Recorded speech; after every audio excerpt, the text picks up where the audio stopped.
Hello दोस्तों। हम Thar classes में एक बार फिर से अपनी उसी कड़ी के साथ आए और आज अपना टॉपिक है। मैं कुछ लाइनें शुरू करता हूं, इसी से आप पहचान लीजिए कि टॉपिक क्या है। एक कवि हुए हैं सुजानगढ़ के कन्हैया लाल सेठिया और उनकी कुछ पंक्तियों से मैं शुरुआत करता हूं।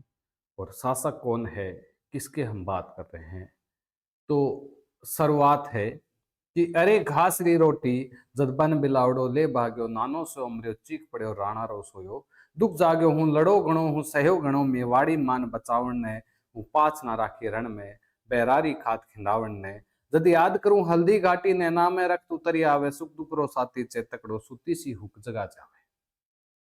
तो आप समझ ही गए होंगे मैं किसकी बात करने जा रहा हूं। मैं मेवाड़ के एक शासक महाराणा प्रताप की बात करने जा रहा हूं। तो दोस्तों, मैं महाराणा प्रताप के बारे में बात करूं उससे पहले देखो, राणा प्रताप है उनकी मैं बात करूं तो देखो, महाराणा प्रताप है उनका जन्म 9 मई 1540 को कुंभलगढ़ दुर्ग के ऊपरी हिस्से में जो कटारगढ़ दुर्ग आता है उसके बादल महल के जनाना कक्ष में हुआ था। और महाराणा प्रताप है वो उदय सिंह के सबसे बड़े और योग्य पुत्र थे। होता क्या है कि उदय सिंह अपनी प्रिय रानी धीरबाई भटियानी के पुत्र जगमाल को अगला अपना उत्तराधिकारी बना चाहते हैं। और जैसे ही उदय सिंह की मृत्यु होती है जगमाल को शासक बना दिया जाता है। लेकिन जहां पर उदय सिंह का अंतिम संस्कार हो रहा था गोगुंदा के अंदर, तो गोगुंदा में उदय सिंह के अंतिम संस्कार में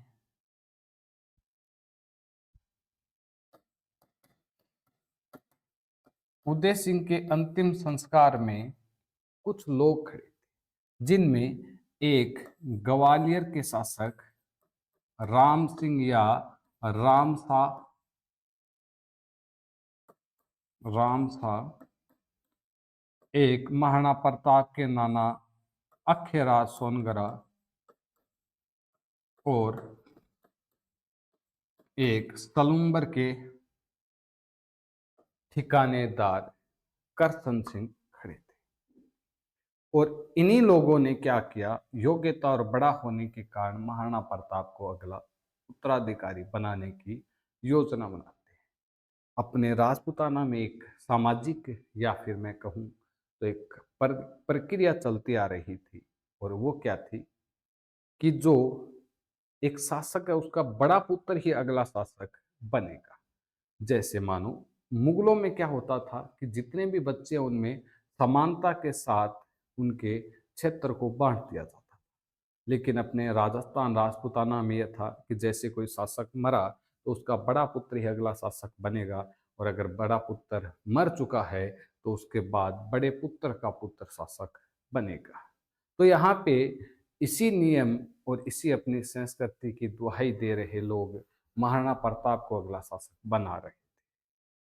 और होता भी यही है कि यहाँ पे महाराणा प्रताप का राज्याभिषेक कर दिया जाता है। कुंभलगढ़ दुर्ग में जाकर के जगमाल को गद्दी से हटाया और महाराणा प्रताप का वहाँ पे पूर्ण रूप से दोबारा जगमाल को हटाने के बाद राज्याभिषेक कर दिया गया। इसके बाद की बात करूं तो महाराणा प्रताप है वो एक योग्य शासक थे। लेकिन बराबर में दिल्ली के अंदर मुगलों की सत्ता थी। मुगलों का शासक उस टाइम अकबर हुआ करते थे।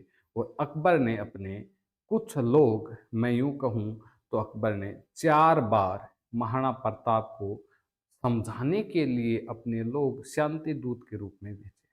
अर्थात अकबर ने 4 लोगों को महाराणा प्रताप को अपने अधीन करने के लिए भेजा। उसी क्रम में सबसे पहले महाराणा प्रताप को समझाने के लिए जलाल खां कोरची आता है। जलाल खां कोरची असफल रहता है। उसके बाद आमेर के राजकुमार मान सिंह आते हैं, वो भी असफल रहते हैं।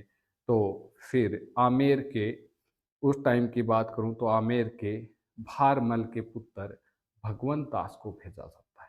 वो भी असफल रहे, जिसके बाद अंतिम रूप से अकबर ने टोडरमल को समझाने के लिए भेजा, लेकिन हर बार निसफलता ही हाथ दी। महाराणा प्रताप अधीन होने से अस्वीकार कर, अर्थात महाराणा प्रताप ने कह दिया कि मैं किसी के अधीन रहकर कार्य नहीं करूँगा। इसी क्रम में बात करूँ आगे, तो महाराणा प्रताप है, वो स्वतंत्र शासन कर रहे थे मेवाड़ के, लेकिन अकबर को यह रास नहीं आया कि जो अपने अधीन नहीं है उस पर आक्रमण कर दिया जाए।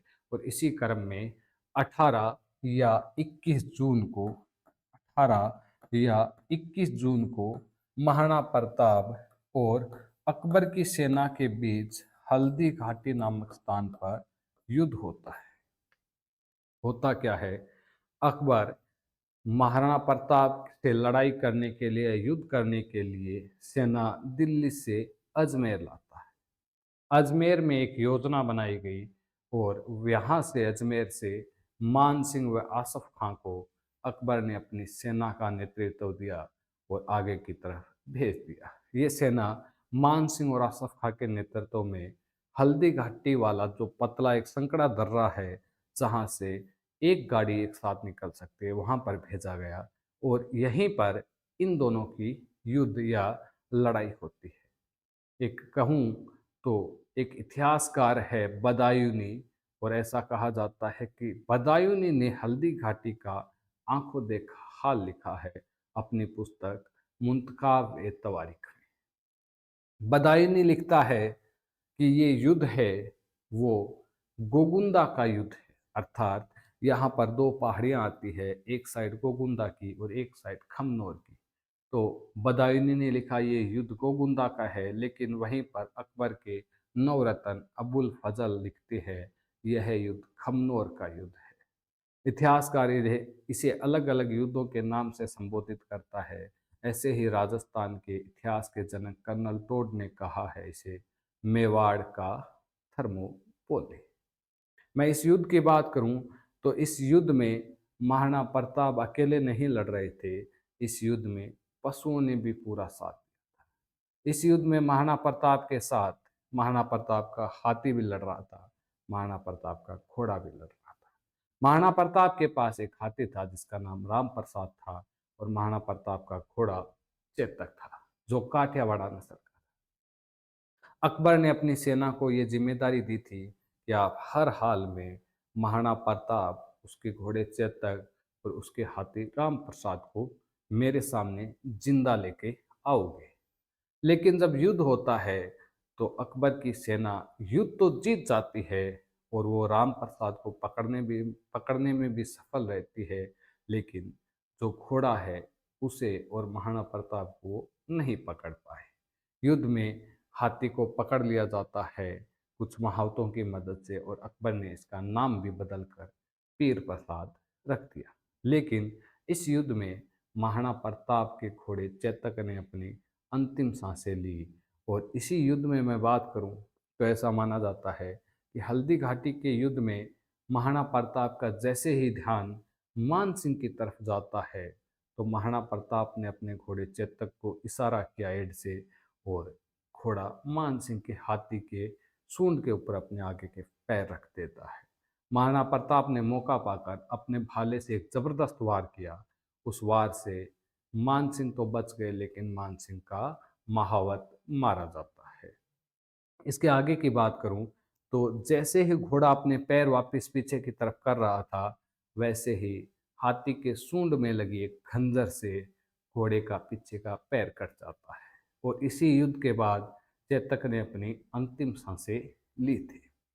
अब बात करूं युद्ध के जीतने और हारने की, तो देखो पहले के इतिहासकारों ने इसे अकबर की विजय बताया है।